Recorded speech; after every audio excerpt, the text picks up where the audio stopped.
Las 7 de la mañana, las 6 en Canarias.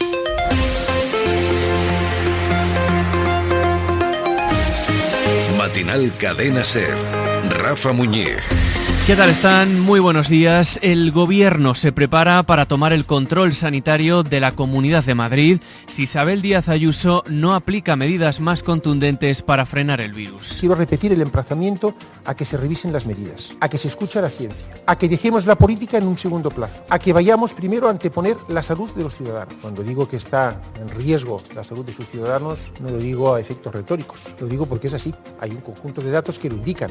Moncloa presiona a la Puerta del Sol para que sigan sus recomendaciones que pasan por confinar la capital y aquellas zonas donde haya al menos 500 contagios por cada 100.000 habitantes.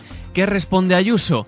Que lo harán, eso sí, si se cumplen una serie de condiciones, como que el resto de municipios españoles con una incidencia parecida a la de Madrid también se confinen y que el Gobierno haga pruebas PCR en Barajas, en el aeropuerto, a pesar de que los datos demuestran que apenas se producen allí un 1% de los contagios. En el PP, Martínez Almeida le ha puesto voz al malestar contra el ministro de Sanidad, al que acusan desde esa formación de cambiar los criterios para evaluar la evolución de la curva de contagios. Creo que los ciudadanos tenemos derecho a saber en función de qué datos el ministro de Sanidad dice el martes que las medidas las apoya totalmente, que le parecen absolutamente adecuadas, que no se prevé el estado de alarma ni el confinamiento, para el jueves, sin embargo, plantear un escenario completamente distinto. Quien sí ha cambiado de opinión en apenas 48 horas ha sido este hombre. Desde que el virus apareció en Italia, en mi opinión, hemos perdido un tiempo precioso. El doctor Emilio Bouza, nombre de consenso que Sánchez y Ayuso eligieron como portavoz del grupo de seguimiento que habían creado esta misma semana. Bouza ha presentado su dimisión en apenas 48 horas por la falta de entendimiento entre ambos gobiernos. Es domingo, es 27 de septiembre. Today it is my honor to nominate one of our nation's most brilliant, Judge Amy Coney Barrett. Donald Trump ha hecho oficial, como escuchaban esta madrugada, la designación de la jueza ultracatólica y antiabortista para el Tribunal Supremo. Barrett ocupará su puesto vitalicio antes de las elecciones de noviembre, un movimiento con el que el presidente se asegura una mayoría conservadora más que suficiente en la Corte Suprema, gane o no las elecciones de noviembre.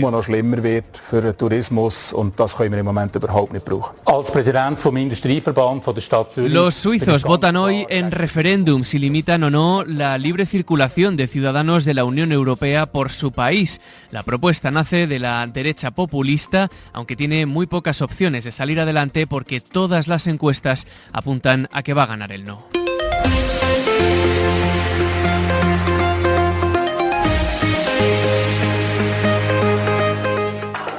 Great honor and pride that we give the Concha de Oro to Datat Skisi, beginning by Dea Kulumbegashvili. Y anoche en San Sebastián arrasó la película Beginning, un drama rural sobre la opresión y la violencia contra las mujeres que se ha llevado la Concha de Oro a mejor película, mejor guión, mejor actriz y mejor dirección para la georgiana Dea Kulumbegashvili. Un nombre, hay que reconocer, un tanto complicado. Ricardo García, el tiempo para hoy mejora un poco, ¿no? Buenos días. Nada que ver con ayer. Se reducen a 4 las comunidades con avisos amarillos por fuertes rachas de viento. Esas son Aragón, Cataluña, Comunidad Valenciana y Baleares. Ojo a las temperaturas, que serán más bajas de lo habitual para esta época del año y con las primeras heladas a esta hora en los Pirineos. Va a llover en varios puntos del norte, sol y nubes en el resto. Gracias. Y en los deportes, Barça y Atlético de Madrid se estrenan hoy en la Liga con la mirada puesta en Luis Suárez tras su cambio de equipo. Alberto Gálvez, ¿qué tal? Buenos días. ¿Qué tal, Rafa? Buenos días. A las 4 de la tarde debuta el conjunto del Cholo ante el Granada en un partido donde estará Luis Suárez, el uruguayo, que sí ha entrado finalmente en la convocatoria de Simeone. Además, a las 9 el Barça se mide al Villarreal en una tercera jornada de Liga que ayer nos dejó la victoria con polémica del Madrid ante el Betis por 3-2 y que para hoy tiene 4 partidos más. A las 12 Osasuna Levante, a las 2 Eibar Athletic Club de Bilbao y a las 6:30 el Cádiz Sevilla y el Valladolid que recibe al Celta de Vigo. Y en polideportivo hoy tenemos la carrera del Gran Premio de Rusia en Fórmula 1 a partir de la 1:10 donde Sainz sale sexto y a las 3 será la de MotoGP en el circuito de Montmeló. Escucha el Matinal Ser, que se hace con dos Carlos en la técnica, Ródenas e Higueras, y con Adriana Delgado en la producción. Lo ampliamos ya todo. Madrid tendrá que elegir si quiere ser virus o vacuna, como dijo el vicepresidente madrileño Ignacio Aguado. Sanidad le da al gobierno de Ayuso una oportunidad para que rectifique y aplique las recomendaciones que les dieron. Si no, amenazan con tomar las riendas de la sanidad madrileña. Mariola Lourido, ¿qué tal? Buenos días. Buenos días. El gobierno seguirá presionando durante el fin de semana a Madrid para que en las próximas horas rectifique, a la vez que estudia qué mecanismo utilizará por si no lo hace. Baraja dos alternativas, una menos intervencionista y que preserva la lealtad institucional de la que presume el ministro Illa. Es el plan de respuesta temprana para el control del virus aprobado por todas las comunidades autónomas, que permite a Sanidad actuar por razones de urgencia y que obliga a las autonomías a cumplir las medidas que dicte. Madrid tendría que aplicarlas, pero también sería responsable de la gestión de la pandemia. La otra opción es más directa y ejecutiva. El artículo 52 de la Ley General de Salud Pública faculta al ministro a intervenir ante circunstancias que pongan en riesgo la salud de la población, siempre que la evidencia científica lo acredite, y podría movilizar incluso recursos públicos como las fuerzas y cuerpos de seguridad del Estado. Lo que de momento se descarta es la alternativa más dura, declarar el estado de alarma en Madrid. El ministro de Sanidad, Salvador Illa, urge a la comunidad a hacer caso a los expertos en sanidad. Quiero emplazar desde la máxima lealtad a la Comunidad Autónoma de Madrid a seguir los consejos de la comunidad científica, que es lo que hace el Ministerio de Sanidad y el Gobierno de España: escuchar a la ciencia y trasladar el criterio de los expertos, de los científicos, a medidas para proteger la salud pública de la ciudadanía. ¿Y qué dice Madrid sobre el ultimátum? Bueno, pues fuentes del gobierno de Ayuso aseguran que están dispuestos a ser más contundentes en la toma de decisiones si se aplican los mismos criterios en toda España o si se hacen pruebas masivas en el aeropuerto de Barajas. Un supuesto coladero de casos importados para el gobierno de PP y Ciudadanos, aunque los datos desmienten esa tesis. Solo ha habido poco más de 100 positivos entre las más de 2 millones de viajeros que han pasado este verano por el aeropuerto.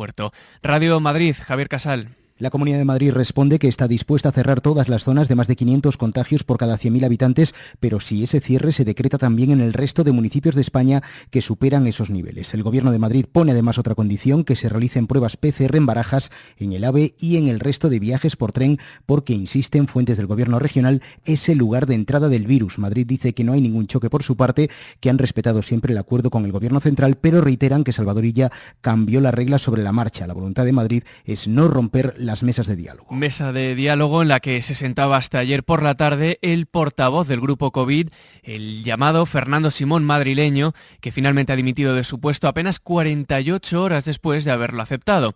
En su carta de renuncia no ha dado muchos detalles del por qué se va, aunque sí deja caer que se va por las tensiones entre ambos gobiernos, esas tensiones que, como saben, han aireado tanto los gobiernos de Sánchez y Ayuso en público desde el viernes. Casal. 4 días tardaron en encontrar al Fernando Simón madrileño y en apenas 2 Emilio Bouza ha presentado su renuncia al cargo. Una grieta más en el fuselaje del gobierno Ayuso después de que el pasado viernes todos los acuerdos previos alcanzados en la reunión con Pedro Sánchez saltaran por los aires con el anuncio de unas restricciones que al Ministerio de Sanidad le parecían insuficientes. Bouza se marcha y ha expuesto sus motivos en una carta en la que, lejos de cuestionar esas medidas y si eran o no suficientes, lo que hace es atribuir su renuncia al clima de falta de entendimiento entre ambas administraciones. Dice: las circunstancias que he presenciado en estos 2 últimos días, junto a la contemplación de las ruedas de prensa simultáneas del viernes 25, me obligan a renunciar y a declinar el ofrecimiento. La dimisión de Emilio Bouza, médico jubilado, ex jefe de microbiología del Marañón y un profesional de reconocido prestigio, ha caído como una bomba en la Consejería de Sanidad, donde el Gobierno estudia ahora qué hacer también ante una posible intervención del Gobierno central, si se endurecen o no las restricciones para sortear esta amenaza. Ahora está por ver si los gobiernos reconducen sus relaciones y si continúan adelante los trabajos de estas mesas conjuntas que hasta ahora apenas habían arrojado resultados importantes en la gestión de la crisis. Sobre todo esto, en el PP, que como saben gobierna junto a Ciudadanos en Madrid, culpan directamente al ministro de Sanidad de desleal por cambiar, dicen, los criterios sanitarios para tomar medidas más duras cifras aquí en Madrid.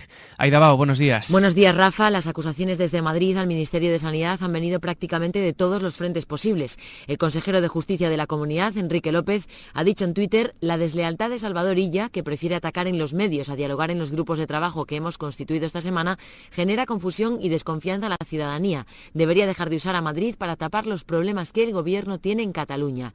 Eso en Twitter, pero contra Salvador Illa ha cargado también el alcalde de Madrid, José Luis Martínez Almeida, al que le faltan datos, dice, para entender la posición del Ministerio. Creo que es enredar en el sentido de que yo creo que está mandando un mensaje de confusión a los ciudadanos, y creo que es el Ministerio de Sanidad el que tiene que explicar qué ha variado de martes a jueves para justificar un cambio tan drástico. No explica en función de qué quiere eso, salvo que nos dice que hay más de 500 personas contagiadas, tasa de 500 por cada 100.000 personas, lo cual, por cierto, no únicamente pasa en Madrid. Y después está la presidenta madrileña, Isabel Díaz Ayuso, que también a través de Twitter ha publicado 2 fotografías de un antidisturbios en el suelo, siendo golpeado por varios manifestantes, acompañadas del siguiente texto: estos altercados contra nuestras medidas sanitarias están apoyados políticamente al más alto nivel.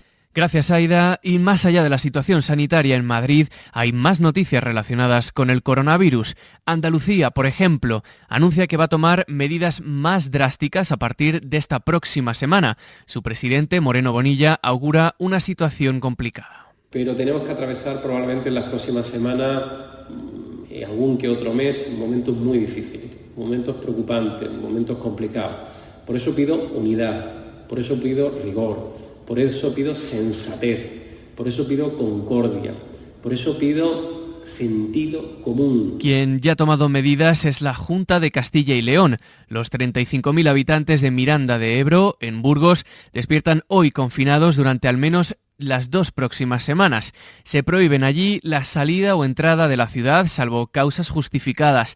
Se recomienda a los ciudadanos quedarse en casa y salir solo si es imprescindible. Y se prohíben además las visitas a las residencias. Aitana Hernando es su alcaldesa. Preocupa la repercusión desde el punto de vista económico y mucho.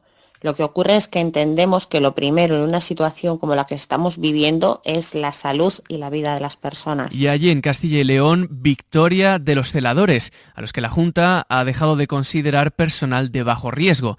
Ellos, los celadores, son los encargados de recibir, por ejemplo, a los pacientes en las urgencias o trasladarles a planta o a otras habitaciones o a la hora de ser operados. Llevaban meses denunciando la falta de protección por el virus y para los médicos, en cambio, sí había EPIs, pero no había esos equipos de protección para ellos. Ahora sí los habrá. Víctor Pérez es el responsable regional del Sindicato de Celadores y Personal de Gestión y Servicios. Lo importante no es quién lo consigue, sino que el celador y los celadores en general seamos reconocidos en toda España como personal de riesgo y que todos los compañeros y compañeras acudan a trabajar en el día a día sin tener que pelearse por un equipo de protección y sin tener que andar mendigando los equipos de protección.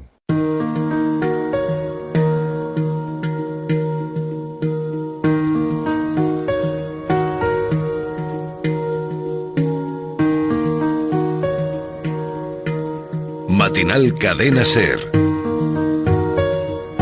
Rafa Muñiz. Hoy en Matinal queremos hacer una radiografía sonora de la atención primaria y lo hacemos con la ayuda de Salvador Tranche, presidente de la Sociedad Española de Medicina Familiar y Comunitaria. ¿Qué tal? Buenos días. Buenos días, ¿cómo estamos? Escuche esto. La atención primaria es un activo muy importante de nuestro Sistema Nacional de Salud. Este plan de acción a 3 años implica una inversión de más de 80 millones. Transformaciones a nivel organizativo y retributivo y un plan de acción que siga demostrando nuestro compromiso con la primaria. Hay que apostar muy decididamente por la atención primaria. Y he planteado que España asuma el objetivo, como país, de destinar al menos el 25% de su gasto sanitario global a la atención primaria. Políticos de uno y otro signo político prometiendo reforzar la atención primaria. ¿Esto se ha hecho? ¿Se está haciendo? Rotundamente no. Yo decía que la palabra del inicio de la segunda fase, la palabra que podría definir lo que está pasando es incumplimiento, porque en el discurso, efectivamente, de todos los políticos está que hay que proteger la atención primaria, pero van pasando los meses y prácticamente ninguna comunidad autónoma ha incorporado recursos en la atención primaria y muy escasos en salud pública. A día de hoy, ¿cómo es la situación de la atención primaria de los centros de salud? Pues extraordinariamente preocupante y de saturación notable en todo el territorio. Es verdad que es muy desigual, hay comunidades autónomas donde la incidencia del coronavirus no es muy elevada y digamos que no están tan saturadas, y otras donde a la saturación ordinaria se añade pues la pandemia, digamos, de manera descontrolada, como es el caso de Madrid, ¿no? Sí. Pero en este momento estamos trabajando entre un 30 y un 40% más que antes de la pandemia.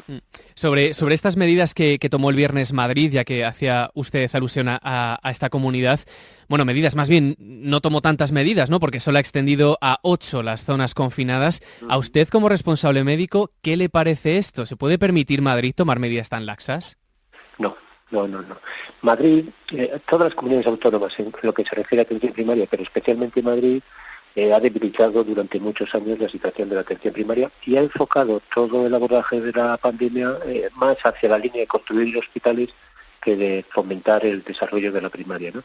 En este momento Madrid, además de las medidas sociales, debería estar haciendo reformas en los centros de salud, sacando de los centros de salud aquellas actividades que no aportan ningún valor, muchas cargas burocráticas, sacando aquellas actividades que corresponden a salud pública, como todo eso, el tema del rastreo, la realización de PCR y más, y potenciando que la atención primaria pueda atender a los pacientes con patología COVID y a los pacientes con otras enfermedades no COVID que también el sistema debe de atender, ¿no? O sea que esto Madrid ha desenfocado la atención, lo ha orientado más a hospitales que al desarrollo de la primaria. Y todo el esfuerzo no se puede poner solo en el esfuerzo social, ¿no? En limitar la movilidad y fomentar el confinamiento de la población. ¿Cuántos profesionales sanitarios necesitarían ustedes para hacer frente a tal volumen de trabajo? Bueno, esta es una buena pregunta. Ya los necesitábamos antes de la pandemia. España está 2 puntos por debajo de la media europea, es decir, que necesitaríamos 2 médicos de familia más por 100.000 habitantes. Eso nos coloca entre 5 y 10.000 médicos de familia más. Pues Salvador Tranche, presidente de la Sociedad Española de Medicina Familiar y Comunitaria, gracias y sobre todo suerte en estas semanas que tienen por delante. Así es, Rafa. Muchísimas gracias a ustedes, como siempre. Este fin de semana ya estamos todos. Comienza la tercera jornada de Liga con todos los equipos en juego. Bienvenidas, bienvenidos, esto es... Domingo, desde las 12, Osasuna Levante. Atlético de Madrid, Granada. Valladolid, Celta. Cádiz, Sevilla. Y a las 9... ¿Cómo carajo le cuento al mundo yo?